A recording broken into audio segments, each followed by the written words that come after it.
Ok. Buenas tardes a toda la gente que está en el YouTube, en el Facebook también. Hoy estamos, como lo habíamos anunciado esta mañana en la radio, desde el Metro Café, un poquito más cerca tenemos que estar para que el audio sea perfecto.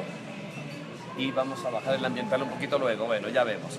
Y hoy tenemos un invitado muy especial, el arquitecto Fernando Carrión, con el que nos place siempre hablar de fútbol, ¿no? Así es que, y de muchas cosas de la vida, no solamente fútbol en realidad. Así es que, Fernando, bienvenido. Vamos a almorzar rico hoy porque aquí se come bien. Me encanta el lugar, me encanta la comida y hoy me encanta la compañía y la buena charla. Ojalá, Fernando. Buenas tardes. Buenas tardes, Orca. Muchísimas gracias por la invitación para poder degustar algo de la buena comida que se prepara acá y conversar de lo que nos apasiona a los dos y a gran parte del Ecuador, que es el fútbol, ¿no? Bueno, venimos muy preocupados por lo que oímos ahora, paro en el fútbol ecuatoriano, que los entrenadores, digamos que los futbolistas no van a ceder, que los árbitros tampoco. Villasís se reúne con unos y con otros y en este momento está reunido con el personal interno de administración que también tiene problemas. A propósito, un cuento que me lo pasaron esta mañana: no den por sentada la continuidad de Gustavo Quinteros en la federación, no la den por sentada. Otro rato les cuento mayores detalles, pero antes del inicio de la Copa América Centenario ya estuvo a punto de no ser el entrenador de la selección nacional. Y luego les cuento quizás un poco más de detalles, pero ahora este problema del paro evitó que hoy se haga una reunión para quizás tomar decisiones, que no necesariamente serán que se vaya, ¿no? Pero sí de arreglar algunas cosas. La parte administrativa en la federación tiene un problema, la parte deportiva también, la parte económica, los clubes, los árbitros, esto está un drama. Sumado a eso a que tenemos 4 fechas de las eliminatorias en las que no nos va bien, entonces hoy los amantes del fútbol estamos como que muy golpeados, Fernando. A ver, yo creo que lo que hemos vivido esta semana larga, llamémoslo así, es una expresión la más clara de la crisis que estamos viviendo en el fútbol ecuatoriano. Pongo algunos ejemplos: 2 derrotas de la selección ecuatoriana, una de local, otra de visita. Por lo menos el entredicho, la polémica respecto del entrenador, el profesor Quintero. El día de ayer surge esta noticia de que los futbolistas y los árbitros se paran. Hoy en la prensa aparece que el Deportivo Cuenca pierde un punto por no haber entregado los roles. El día de ayer se entregan 2 altos dirigentes del fútbol ecuatoriano a la Fiscalía por problemas de gestión dentro del fútbol ecuatoriano. No habíamos tenido una cosa así en tan poco tiempo. Entonces yo creo que la crisis que estamos viviendo es una crisis muy fuerte que ya le tocó a la selección ecuatoriana de fútbol. Por eso es que no tenemos un solo futbolista que juegue en el campeonato nacional. Uno ve, por ejemplo, Argentina, tienen varios que son países de exportación de futbolistas. Uno ve la selección de Argentina, que hay varios jugadores que juegan en los torneos nacionales. En Brasil lo mismo, en Colombia lo mismo, en Paraguay, en Uruguay, y en Ecuador ya no. Y a mí me da la impresión que eso es producto justamente de la gran crisis que estamos viviendo. A esto habrá que sumarle, por ejemplo, que un club de la provincia de Pichincha tiene a tres de sus expresidentes presos. O sea, es dramático, Oscar, es dramático. Yo no creo que nunca en la historia del fútbol ecuatoriano habíamos estado en una situación como la que estamos viviendo este rato. Ahora, la gente pide una explicación. ¿Dónde se perdieron los valores? ¿Dónde se perdió el objetivo? Y entre tantas cosas uno tiene que hacer un mea culpa, digo yo. Desde mi punto de vista, por ejemplo, cuando nosotros, quienes hacemos opinión deportiva, empezamos muchas veces a callar o acomodarnos, a no hablar porque nos suspendían, no nos dejaban entrar a los estadios, no nos daban credenciales, no nos habilitaban para ir a las Copas del Mundo, etcétera, etcétera. Entonces empezamos a ser sumisos, callados, y creo que en este país poquitos investigaron o investigamos y poquitos denunciamos.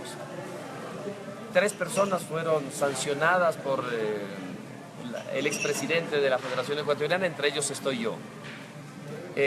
Y sin embargo creo que a mí me faltó muchísimo para que este tipo de cosas no pululen por allí.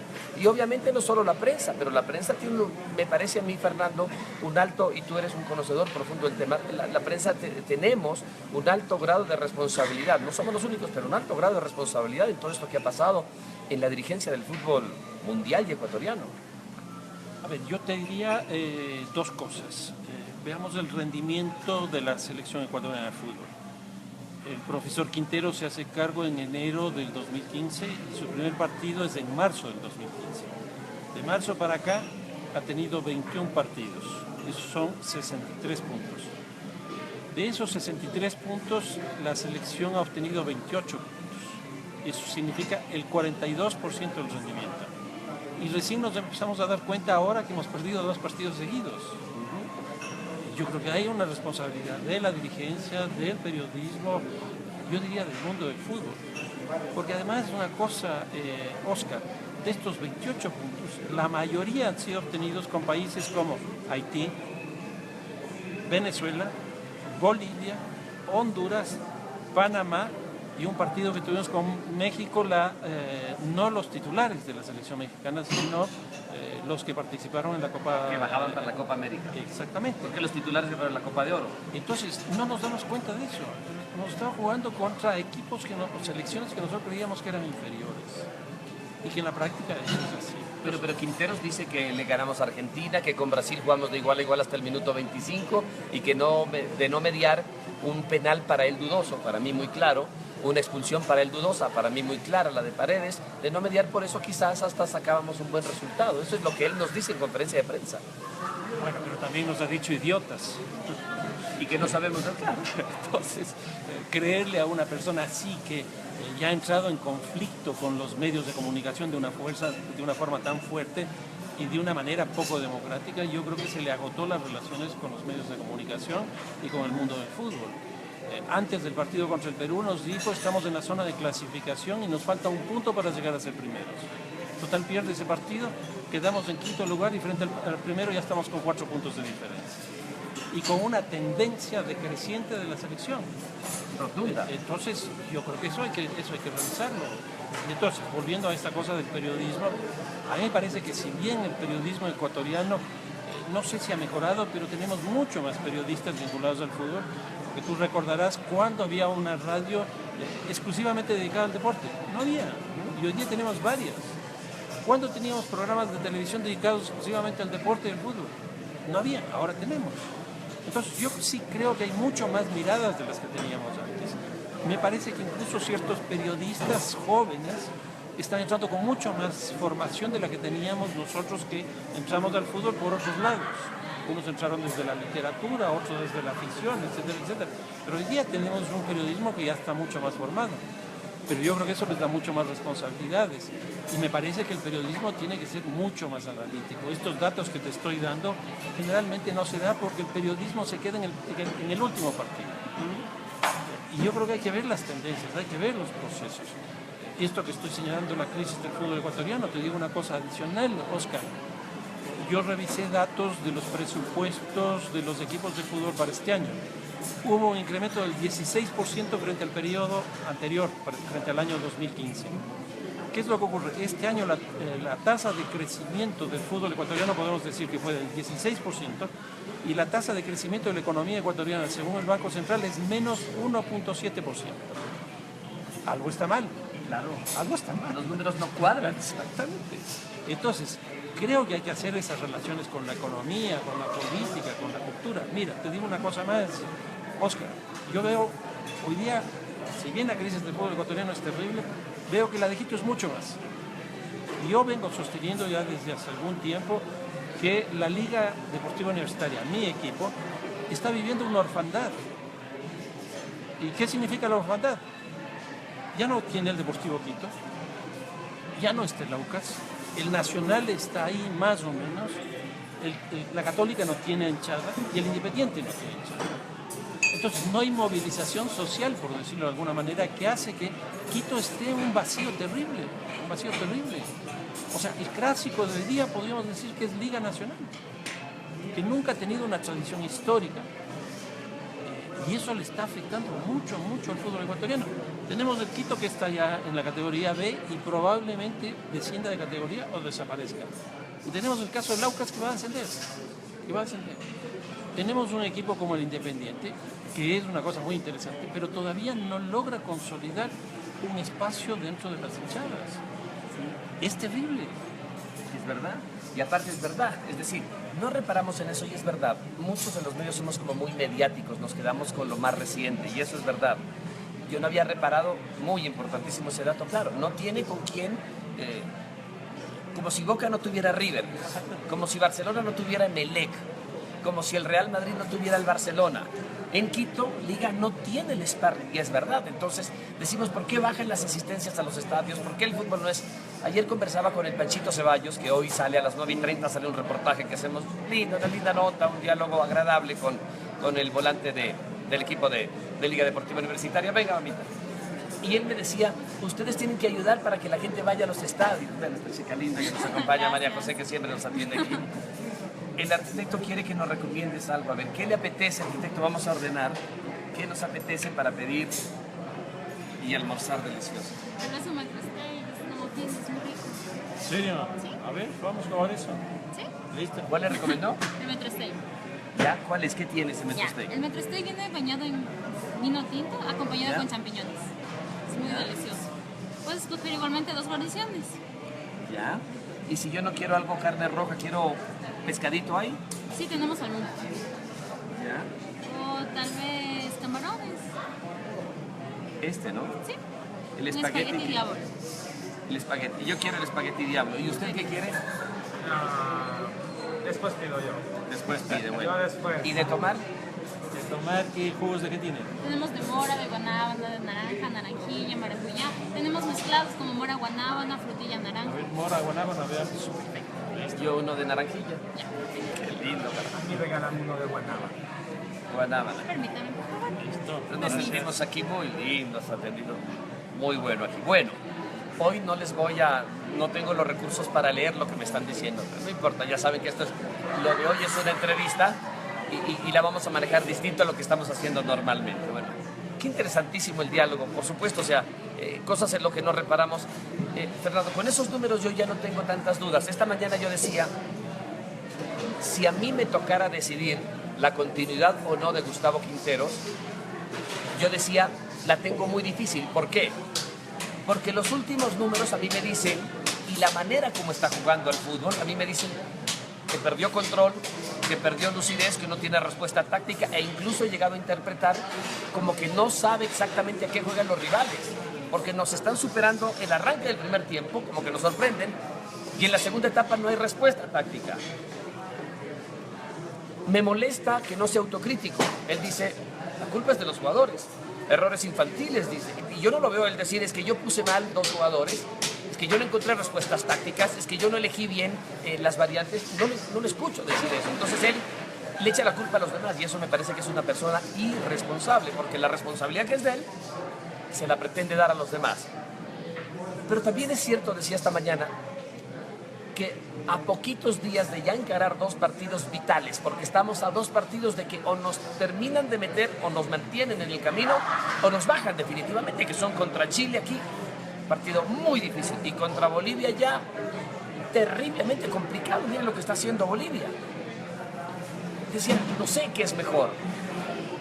Veo cosas buenas y malas en los dos, en que se vaya o en que se quede. Pero con estos números que nos acaba de entregar y que no había reparado en todas estas tendencias, yo ya creo que la excepción a estos números fue el arranque de las eliminatorias. Fue la excepción, porque el común es que tengamos resultados muy malos. Entonces yo hoy ya sabría qué decidir, Fernando. Exactamente, yo creo que lo que tú acabas de decir es lo cierto. Los 4 partidos iniciales fueron la excepción del ciclo, porque ahí ganamos, por ejemplo, de visita frente a la Argentina, con un partido excepcional del Ecuador. Pero ahí apareció en esa fecha lo que yo le llamé el síndrome del jugador ausente, que por ejemplo en el caso de Argentina no estuvo Messi, en el caso de Colombia no estuvo James, en el caso de Brasil no estuvo Neymar. Y eso hizo que todos esos equipos se vinieran para abajo. ¿Y qué es lo que estamos viendo? Una vez que retornan estos grandes futbolistas, otra vez las selecciones están subiendo. Las 3 ya están en los 3 primeros lugares. Nosotros no tuvimos a Antonio Valencia en el partido contra Brasil acá. Y me da la impresión que también ahí operó esta cosa del síndrome del jugador ausente. Pero, a ver, veamos en el caso de Quintero y veamos tácticamente por lo menos dos cosas. A mí me parece que cuando jugó Ecuador contra Argentina, el ejemplo que tú estás poniendo, que ganamos 2-0 allá, una de las cosas que más me impresionó fue la marcación alta, la marcación arriba, el pressing que hizo la selección del Ecuador desde prácticamente el arquero. Lo mismo repitió aquí contra Brasil. En la Argentina estaba a nivel del mar prácticamente, en Buenos Aires, y aquí estaba a 2.800 metros de altura. Yo creo que uno de los grandes problemas que tuvo la selección del Ecuador y que tiene la selección del Ecuador, paradójicamente, es que Quintero no sabe jugar en la altura. Planteó exactamente el mismo partido, exactamente el mismo partido. El de aquí no le aguantó nada más que un tiempo. Exactamente eso, le aguantó un tiempo. Porque tampoco tienen memoria táctica los futbolistas, porque la táctica era la otra. Y yo no le veo a Quintero, por ejemplo, haciendo una cosa que hizo el Patón Bausa cuando jugó contra la Argentina en el primer partido y le expulsaron a un jugador. A mí me asombró, bueno, yo tengo una amistad interesante con el Patón. Claro, te hiciste el libro, exactamente. Pero lo que más me llamó la atención, y no lo digo por amistad, es el cambio táctico que hizo entre el primero y el segundo tiempo. Cuando le expulsan a Paredes, no hizo ningún cambio táctico. Quintero siguió jugando exactamente igual. Si tú te pones a ver, los 3 goles que nos mete Brasil fue por ese costado. Y Quintero no se dio cuenta. ¿Cómo es posible eso? Entonces a mí me parece que es un entrenador que no sabe jugar en la altura y que al tener un solo esquema que no lo varía, la memoria táctica que tienen los futbolistas corresponde a una realidad totalmente distinta a la que es en la realidad jugando en Quito. Y que los rivales lo van a detectar muy fácilmente y saben cómo cortarle los circuitos, cosa que Ecuador no está haciendo. El tema de cortarle los circuitos. Bueno, yo creo que eso es lo que hizo Tite, que esa es otra cosa muy interesante. Cuando uno analiza el fútbol antes de Tite y después de Tite, uno puede ver un cambio sustancial. ¿Qué es lo que teníamos con Dunga, con Felipao, etcétera? Lo que los brasileños mismos llaman la militarización del fútbol, que es el fútbol fuerte, el fútbol físico, sacar la pelota lo más lejos posible, etcétera, etcétera. Que liquidó el juego bonito. Viene Tite, no solo que cambia los jugadores, porque te mete 6, 7 jugadores jóvenes que estuvieron en los Panamericanos, sino que te cambia totalmente el esquema. Y entonces tú empiezas a ver la cadencia del fútbol brasileño nuevamente. Y eso es lo que ocurre en el partido con Ecuador y eso es lo que ocurre con el partido con Colombia en Brasil. Hay un retorno del juego bonito y a mí me parece que eso para América Latina es un avance notable. ¿Qué es lo que tenemos hoy día? Tenemos Brasil, Colombia y Uruguay y Argentina, que están en los 4 primeros lugares y que me parece que es el mejor fútbol que han enseñado. ¿Qué es lo que nos queda debajo de nosotros? Chile, que debería remontar. Es bicampeón de América. Exactamente, debería remontar, porque acaba de ser campeón en los Estados Unidos en la Copa Centenario, que no es la Copa América, porque ahí nos tocó jugar contra Haití, que es el único partido que hemos ganado en este año. Termina campeón, ganándole nada más ni nada menos que Argentina. Entonces yo diría que Chile tendría que mejorar. Estamos a 2 puntos de Chile. Sí, en el partido que se juega aquí, Chile y Ecuador, que no nos ha ido muchas veces bien en ese partido. Si Chile nos gana, estamos fuera. Estamos fuera. No hay que ni siquiera esperar el partido con Bolivia, porque ya Chile ya se fue. Y si le ponemos a eso Paraguay, que tiene también un fútbol interesante y que también se dio en este último microciclo, con excepción del partido con Uruguay, que sí fue una debacle. También se ve que con Paraguay hay un crecimiento del fútbol. Entonces yo sí le veo con mucha preocupación el caso del entrenador. Ahora, si a mí me preguntan, ¿lo sacamos o lo dejamos? Yo creo que hay que cerrar los ojos por los 2 microciclos que faltan. En otras palabras, tenemos partidos en octubre y tenemos partidos en noviembre. Cambiar un entrenador para introducir una nueva metodología, introducir una nueva táctica, me parece que puede ser un riesgo demasiado alto.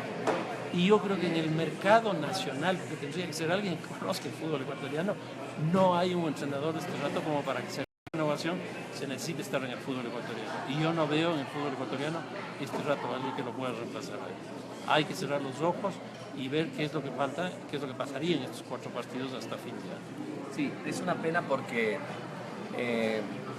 con mucha ilusión vimos el arranque de las eliminatorias. Dijimos, aquí está la sumatoria de la primera etapa de Quinteros, de la Copa América, que no nos fue bien, pero ahora sí encontramos una fórmula y un arranque, pero disparado. Creíamos algunos que después de esos 4 partidos ya estábamos en el Mundial. Hoy, en cambio, estamos tentados a creer que como estamos jugando y por esta debacle de los últimos 4 partidos, estamos fuera del Mundial. ¿Qué sería lo mágico? Lo mágico sería que Quinteros no haga lo que está haciendo, que cambie radicalmente él, conociendo lo que conoce de la selección nacional, para que le saque un mejor producto. ¿Quién sabe? Eso sería lo ideal, pero yo no lo veo tan funcional, por aquello de que los técnicos, y yo entiendo eso, los técnicos tienen que ser tercos, porque si hay un técnico influenciable que la mujer le dice una cosa y la hace, el dirigente le dice una cosa, lo hace, los periodistas de mayor influencia opinan algo y lo hacen, entonces tendremos un pelele allí. Los entrenadores tienen que ser tercos, pero hay veces, como todo, no todo el exceso es malo, y a mí me parece que en el caso de Quinteros es excesivamente terco, entonces pretender que él cambie y que entienda ahora me parece que es bastante difícil, por lo menos en el imaginario mío. Y entonces, ¿qué hacer? Cerramos los ojos, como dice Fernando, y cuando los abrimos, no solamente en diciembre, sino después de esta doble jornada, cerramos los ojos, apretamos los dientes, cruzamos los dedos así, que Diosito nos ayude. Abrimos los ojos y ya no solamente que estamos fuera de la zona de repechaje, sino que nos estamos cayendo en la tabla de posiciones. Y entonces, ¿qué decimos ahí? ¿Para qué esperamos? ¿Para qué esperamos, diríamos allí, verdad? Qué difícil es la situación, Fernando. Sí, pero a ver, nuevamente, Oscar, ¿cuántos años tiene Ayoví? 37, 38. ¿Quién le puede reemplazar a Ayoví? No hay. Bagui, que creo que tiene lo mismo. No, Bagui no. No tienes. Está Ramírez, el único. Pero no es de la categoría. Mira, una de las cosas extraordinarias que tiene, bueno, varias cosas extraordinarias que tiene Ayoví, es un capitán muy bueno. Tiene ascendencia en el camerino. Es un jugador que tiene un disparo desde afuera interesante. Los cambios de frente que tiene son maravillosos. Tú no tienes eso en el fútbol ecuatoriano. Antonio Valencia tiene 32 años. ¿Con quién le reemplazas?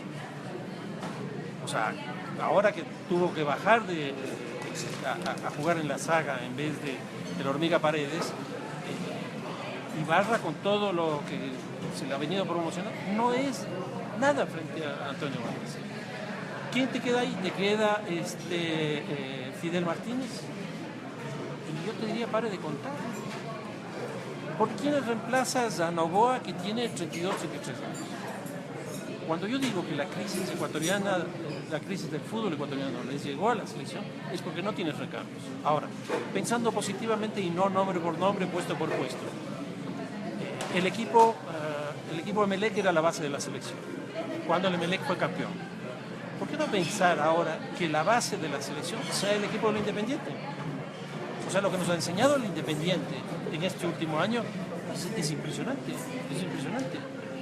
Y yo creo que con un grupo de refuerzo, de jugadores de refuerzo, yo creo que por ahí podría haber una renovación interesante. Claro que necesitarías cambiar el esquema. Yo le veo a Quinteros no solo con el cambio de futbolista, sino el cambio del esquema. O sea, él te juega siempre con la misma línea atrás, línea de 4. Yo nunca le he visto jugar con línea de 3. Nunca le he visto jugar con línea de 5. Entonces yo creo que necesitamos ahí una mayor flexibilidad por parte de él para que se adapte a nuevas situaciones. 2 volantes excepcionales, como el caso Montero, a pesar de que él juega medio tiempo, y el caso de Antonio Valencia. Y por el centro le pone a Caicedo. ¿No será de pensar ahora de una manera distinta en tener dos centrales? ¿No será de pensar distinto de tener solo uno adelante, con más gente que pueda llegar? Es decir, yo creo que lo terco de Quintero no solo es en seguir con los mismos jugadores, sino también no tener un esquema, no tener un sistema que se vaya flexibilizando en el partido de acuerdo a las circunstancias. Y reitero el ejemplo, cuando sale Paredes, no cambia el esquema. Los 3 goles vienen por ese lado. O sea, un entrenador que esté viendo un partido como ese, lo primero que tiene que hacer es cerrar ese lado. Porque además de ese lado está el mejor jugador del Brasil, del mundo. Sí, bueno, en realidad es preocupante todo el tema que está pasando, porque si vemos por la selección, no soplan buenos vientos, no hay renovación y eso es verdad. Si vemos por la parte económica, no solamente está en crisis el país, sino el fútbol, y en una crisis terrible. Si vemos por asistencia de público y por todas estas cosas, qué rico, gracias. Tampoco es por allí por donde tenemos buenos días. Entonces, es preocupante, está enfermo el fútbol ecuatoriano. Y a los enfermos hay que curarlos, Fernando. Y depende de la enfermedad, hay que tomar medidas drásticas como operar, por ejemplo. Cirugías mayores. Ahora, también, y tú sabes mucho más que yo de esto, el fútbol es una cuestión de generaciones. Yo creo que se nos está yendo una generación que ha sido una generación absolutamente luminosa. Es esta generación que hemos tenido desde el primer mundial hasta acá, con algunos cambios que se han ido produciendo en el camino. Yo no veo el cambio, no veo otra generación. Lo cual quiere decir que el Ecuador podrá caer, esperemos que no, en un pozo casi tan profundo como el Perú. Casi tan profundo como el del Perú. ¿Por qué? Porque en el Perú siguen con la misma estructura de la Federación de Fútbol Peruana. Nosotros seguimos con la misma estructura de la Federación del Fútbol Ecuatoriano. Los entrenadores van y vienen. Los clubes están muy mal. Entonces, yo creo que hay que ver, por ejemplo, qué es lo que hizo Chile para salir también de una situación de crisis. Tuvo que meterle mucho dinero. Le trajo a nada más ni nada menos a Bielsa, que no fue solo entrenador de la selección. Él cambió todo el esquema del fútbol chileno. E incluso empresarial, porque influenció muchísimo en la empresa peruana, en la empresa chilena. Entonces, yo creo que hay que ver un poco esos ejemplos en América Latina. Mira, la crisis del fútbol argentino no puede ser más honda y profunda como la que hay ahora. Acaban recién de tener, creo, un presidente de la Asociación de Fútbol. Martino se fue básicamente por eso, el anterior entrenador de la selección argentina, porque, según decían, no le habían pagado los últimos 3 meses. Entonces, yo creo que el Ecuador tiene que mirar esos ejemplos y no mirarse el cupo, como generalmente se dice, y seguir pensando que esto es cuestión de un entrenador, esto es cuestión de 10 jugadores. Yo creo que hay que pensar la estructura profunda del fútbol ecuatoriano. No podemos tener una organización donde coexistan el fútbol profesional con el amateur. No podemos tener una institución que coexistan el fútbol nacional con clubes y con asociaciones. No podemos tener un fútbol donde la membresía tenga distintos votos, porque la Asociación de Fútbol del Guayas tiene los mismos votos que la de Pichincha, pero las otras tienen 1 o 2 votos. Yo creo que eso tiene que modificarse. Tenemos necesidad de tener una Federación Ecuatoriana de Fútbol, o el nombre que sea mucho más reguladora del fútbol. Esto que estamos pasando ahora es un problema de regulación. Entonces, yo creo que tenemos que repensar el fútbol ecuatoriano desde el fondo. Hemos llegado a un nivel, como decía hace un rato, con 5 o 6 cosas que ha pasado en esta semana, que te muestra que es por aquí la parte económica, que por acá es la cosa moral, que por aquí es la cosa institucional. Es decir, muchas aristas de esta crisis que hay que enfrentarle con medidas muy profundas, y no puede ser un congreso como hasta ahora ha sido manejado esto. Es verdad. Queremos agradecerle mucho a Fernando Carrión por haber aceptado. Ya nos van a servir y vamos a disfrutar. Les queremos hacer tener envidia así para que un rato vengan y disfruten de lo que tiene el Metro Café.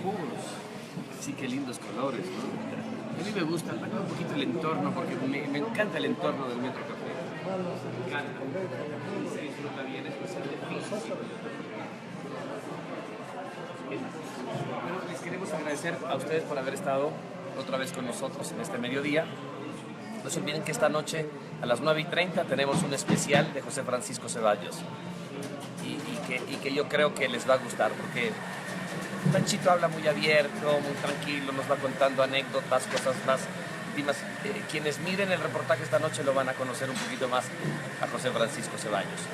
y estaremos cargando permanentemente información, lo que ocurre en Guayaquil con este tema de las reuniones del paro o no, con la incertidumbre del tema de el director técnico, si continúa o no.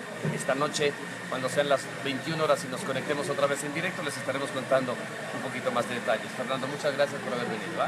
No, muchísimas gracias y es un verdadero placer estar contigo para hablar de estos temas que queremos tanto y que representan tanto al país.